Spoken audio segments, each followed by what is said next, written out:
Hey, what's happening, y'all? It's me coming back at you again with another vid. Now, before I proceed with the post-fight vid, I have to say a few things.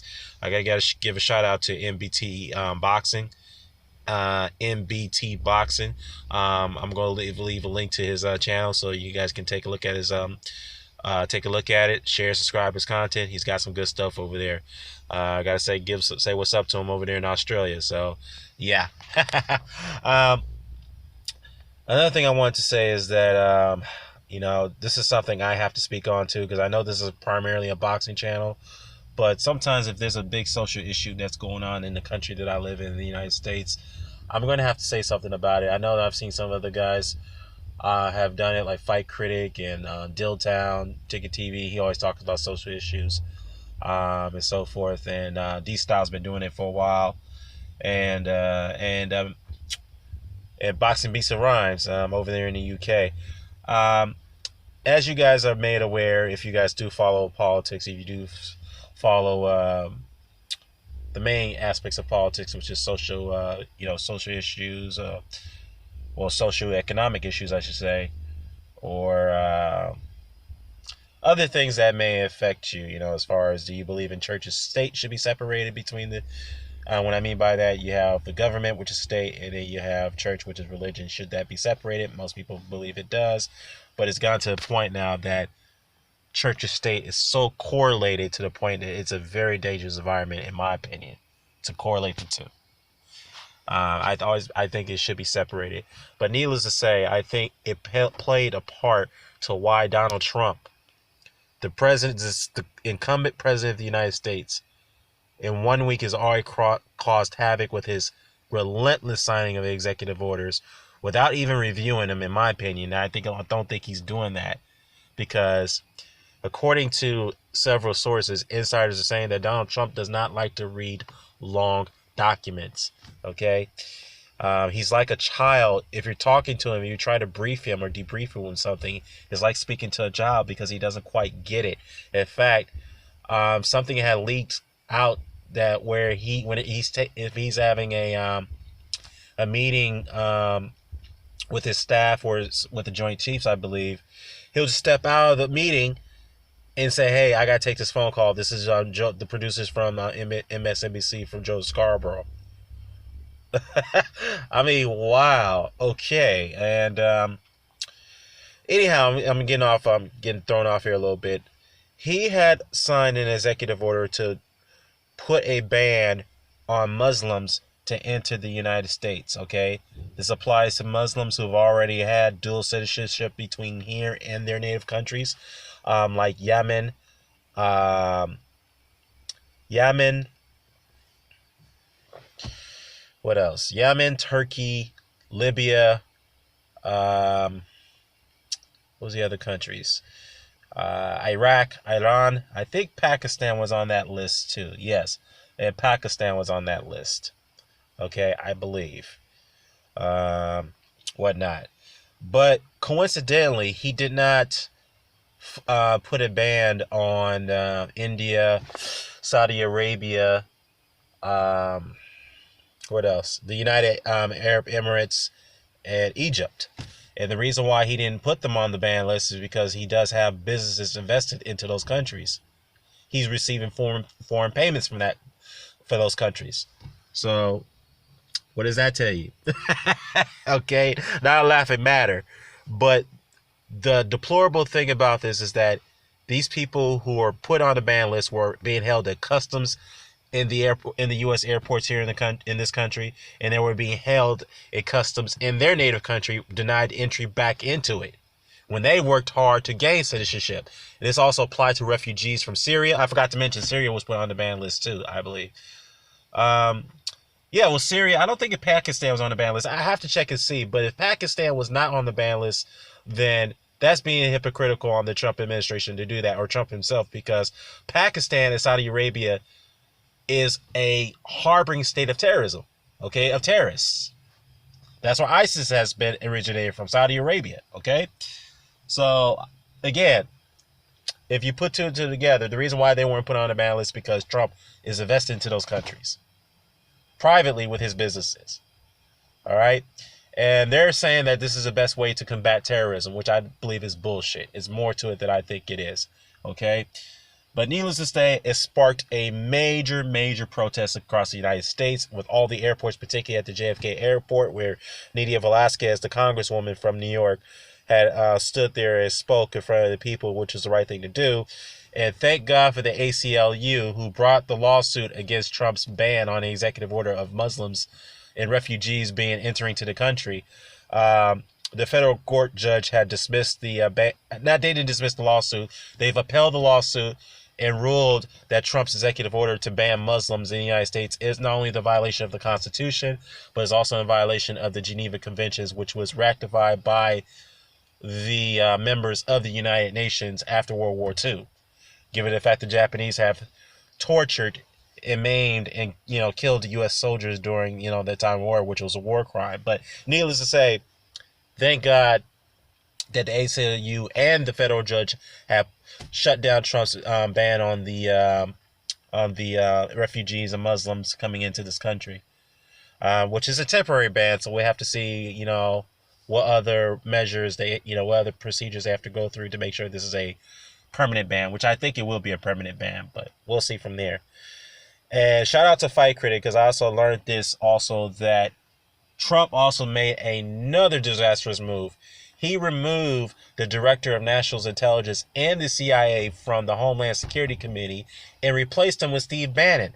Yes, the neo-Nazi, alt-right, anti-Semitic guy.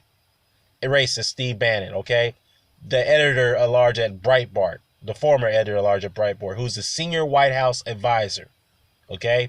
This is a man who's writing and drafting Donald Trump's executive orders, which is very frightening to ask, if you ask me, okay? When I challenged someone on this issue who's a Trump supporter, he said that he has no problem with Steve Bannon writing the executive orders or drafting him or whatever. He's implementing them in some form or way. And I asked him that if you're okay with it, then you can't say that you're okay with, you wouldn't give Barack Obama a pass for having his advisors writing and drafting his executive orders, right? Because if you're doing that, you're in denial. If you're going to give Donald Trump a pass for allowing his senior White House official, White House advisor who has no experience whatsoever in a form of government, write these type of executive orders out the way he's doing it. Okay.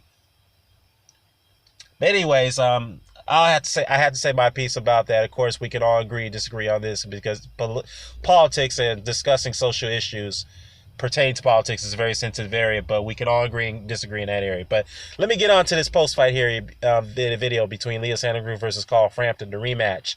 The rematch of two duckers of Guillermo Reguidal. Okay. But needless to say, Leo Santa Cruz actually fought a very, very good and tactical fight. He won the rematch. I scored it 116-112. Oh, actually 117-111, I believe. Yeah, 117-111, 9 rounds of 3. Santa Cruz actually fought, again, a very tactical, much better strategic fight, because he actually used his reach, he used his jab, he used his distance and reach to keep Frampton at bay, and he fought most of the fight in his back foot, which is very surprising to most, because Leo Santa Cruz is typically a typical pressure fighter. He's going to come forward, he's going to throw his shots, he's going to wing him wherever he wants to. But the thing is that Frampton didn't expect that, because Frampton was a guy who's usually the counter puncher. He's a guy who's going to fight from the back foot. He's going to start throwing combination from the back foot, which he's very good at doing. But Frampton, to his own surprise, was unaware of Santa Cruz's adjustments. And believe me, he made some major adjustments in this fight, because whenever Frampton came in, tried to come in close with his shots, Santa Cruz would counter him perfectly with a left jab or a short left hook. When they get into the inside, when they were muscling up, roughing up a little bit, Frampton had some success in there, throwing some body shots, sneaking in some hooks in the inside. And Santa Cruz had some success in there too, because there were most parts of the fight that he was out landing and outworking Frampton in the inside. But again, yeah. Frampton had some inside game, but again, he just couldn't win the fight from the outside, which Santa Cruz controlled most of the fight by doing. So With that said, he is the new. Well, actually, he regained his title. Actually, he was the WBC champion after the WBA champion, I believe. Was he the WBC champion or the WBA? Okay, I think he was the WBC champion. Whatever. But he regained his title from Carl Frampton, the WBA title, I believe, or the WBC. I don't know. All right, let me go check. But he regained his title from Frampton. And where does he go from here? I mean, there's Lee Selby there, and there's Gary Russell Jr. I mean, interesting matchups to be made at 126 at featherweight. I mean, I would favor Gary Russell to beat Santa Cruz. I mean, slightly. I mean, it'll be a good fight. Lee Selby, very, very good fight too. So I mean, all these fights are mixed, are toss-ups. So we'll see. I favor Selby to win that fight against Santa Cruz as well, but slightly. But we'll see. Anyhow, where does Carl Frampton goes from here? There was talk about him fighting Lee Selby, so we'll see how that unravels. But other than that, okay, I'll give Santa Cruz credit for this win. However, I still have to hold it against him for ducking one of the best pound-for-pound fighters in the world, Guillermo Rigondeaux, super bantamweight. Him and Frampton will not get any passes from me, nor they'll be ranked in the top pound-for-pound list if they're not going to fight any fighters on the caliber of Guillermo Rigondeaux. I'm sorry. Okay? And some people are going to say, well, this is sour grapes. Why you having sour grapes, Stan? I mean, look. If you're going to get upset with me for holding these two guys accountable for ducking one of the best fighters in their division, and not only the division, he is the best fighter in that division. He is the recognized champion, but also top 7, or you could say the top 7 pound-for-pound fighter in the world. They avoided him in a very deplorable way, okay?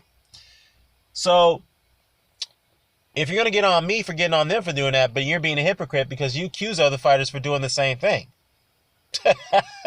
Okay, especially particularly at the middleweight division, where most of the middleweights won't fight Gennady Golovkin, and there's reasons behind that. Okay, you guys go after them for ducking him in a way, and yet when people do it to Guillermo Rigondeaux, they get a pass. So it is what it is.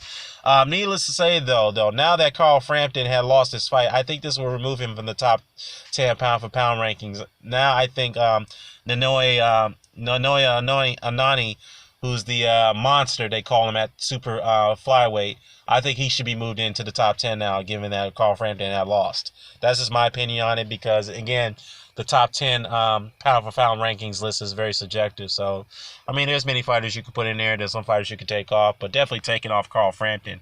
Because I know Carl Frampton was quoted by saying that if he beating Santa Cruz's Scott Quigg, and beating Santa Cruz again, if he did, he would be placed in the top 5 pound-for-pound. I mean, look, it is subjective, but come on, man. Really, do you think Carl Frampton deserved to be in the top 5 pound-for-pound? Really? He didn't even, like I said, he avoided Guillermo Rigondeaux. That was a guy who was a pound-for-pound fighter he could have fought, but he didn't fight him. So, yeah, that's the kind of delusional talk for Carl Frampton. But it is what it is. I guess you could say it's kind of like sweet justice that he lost his fight. But again, you have the other ducker who won the fight. So we'll see how, where these both fighters go from here. But it was a good fight. Can't dismiss it. So let me know what your thoughts are. Care to comment, share, subscribe, sign it off. Peace.